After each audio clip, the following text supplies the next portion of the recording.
शांतिपूर्ण समुदाय हम लिखते हैं ना अंग्रेजी में भी, पीसफुल कम्युनिटी। मीना कुमारी जी का एक गाना था, तेरी महफिल में दिल लगाकर हम भी देखेंगे। तो मुसलमानों की महफिल में दिल लगाकर नाज़िया इलाही खान ने भी देखा, और जब देखा तो पाया कि हलाला ससुर के साथ बहू बिस्तर पर, आई एम सॉरी टू से, लेकिन मैं रॉ वर्ड ही यूज करती हूं। ससुर कर रहे हैं बहू का हलाला।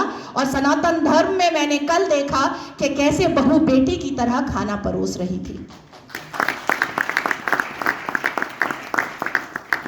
मुसलमानों की महफिल में दिल लगाकर मैंने भी देखा तो पाया पॉलीगेमी, एक मर्द और 4 सेक्स टॉय। और अनुमति तो 11 की, कि 11 महिलाओं को एक बिस्तर पर लेकर के आराम से अपने सेक्सुअल डिजायर्स को पूरा करो। ना पिता कुछ बोलेगा, ना मां कुछ बोलेगी, ना परिवार कुछ बोलेगा, और ना ही इस्लाम के मानने वाले, इस्लाम के ठेकेदार कुछ बोलेंगे। इस महफिल में दिल लगाकर मैंने भी देखा और पाया निकाह मुत्ता, टेम्पररी सेक्सुअल मैरिज। कुछ समय के लिए एक शादी में गई, एक आयोजन में गई, कोई लड़की मुसलमान बेटी, और वहां पर किसी शादीशुदा अधेड़ मर्द को एक चहचहाती हुई, एक उछलती कूदती हुई मुसलमान बेटी पसंद आ गई, और कह दिया अब्बा जान को कि ये लो 5 लाख रुपए और 1 हफ्ते के लिए अपनी बेटी दे देना। कॉन्ट्रैक्ट होता है, कॉन्ट्रैक्ट।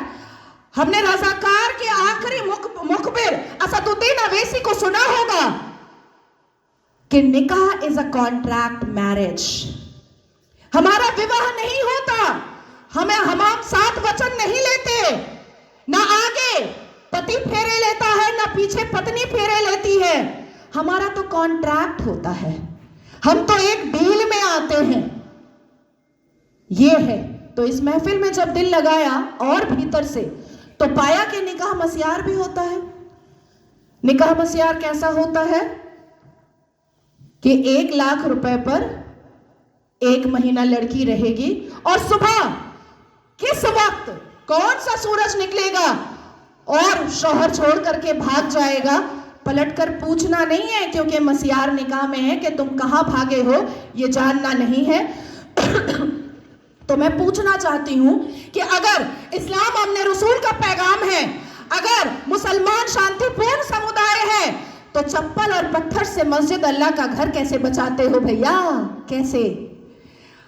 1947 से मुसलमानों ने अपने एक्टिविटी से, अपने बिहेवियर से ये लोगों को बताया है कि ये कोई अमने रसूल नहीं है, ये प्रॉफिट मोहम्मद सल्लल्लाहु अलैहि वसल्लम के फॉलोअर तो नहीं है, ये औरंगजेब के ठरकजेब हैं, ये मुगले आजम के जाहिले आजम हैं। बस इतना ही है इनका परिचय, इसके अलावा इनका परिचय कुछ भी नहीं है। शिक्षा बोलो नहीं लेंगे, इंसान बनने बोलो नहीं बनेंगे, कुछ पढ़ने बोलो नहीं पढ़ेंगे, कुछ करने बोलो नहीं करेंगे, लेकिन रेप करने बोलो तुरंत करेंगे, लव जिहाद करने बोलो तुरंत करेंगे, बम गोली बारूद फेंकने बोलो तुरंत फेंकेंगे, आतंक मचाने बोलो तुरंत मचाएंगे।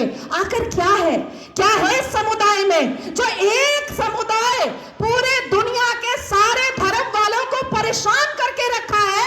आखिर क्या है राज उस आसमानी किताब का, उस अल कुरान का? राज क्या है जो मदरसों के अंदर छुप कर पढ़ाया जाता है, जो मजार के अंदर छुप कर करवाया जाता है, जो मस्जिदों के अंदर छुप कर सुनाया जाता है, जो घरों के अंदर तरबियत और तालीम में बताया जाता है? क्या है उसका राज? क्यों कहते हैं मुसलमान घर में अंदर ही, जब बेटी छोटी सी होती है और बच्चा छोटा सा होता है, प्रसाद नहीं खाना हराम है, आप ही चले जाते हैं सवैयां खाने। हमें बताया जाता है प्रसाद नहीं खाना हराम है, हमें बताया जाता है मंदिर के सामने खड़े नहीं होना, अल्लाह नाराज हो जाएगा, हमें बताया जाता है कि हिंदुओं के घर का पानी ना पीना, अल्लाह नाराज हो जाएगा, हमें बताया जाता है कि अपने जीवन साथी के लिए हिंदुओं को कभी मत चुनना, नहीं तो घर से, परिवार से बेदखल कर दी जाओगी। क्या है राज? उस राज को खोलना चाहिए। मैं जानती हूं कि सनातन धर्म के लोग जिस हिसाब से अपने रामायण, महाभारत, श्रीमद् भगवद गीता को पढ़ते हैं, उनके अंदर शांति होती है, उनके अंदर इंसानियत होती है, उनके अंदर माफी की तलबगारी होती है, मैं जानती हूं। लेकिन जिस गली जाना नहीं है उसका पता अब पूछना पड़ेगा। अपनी बेटियों को समझाना पड़ेगा कि कोई अब्दुल अच्छा नहीं है। अपनी बेटियों को बुझाना पड़ेगा कि शाहरुख खान ने गौरी खान से शादी तो की है, पर हर रेड़ी वाला, हर संतरे वाला, हर नींबू वाला, हर अचार वाला, हर पंचर वाला शाहरुख खान नहीं होता।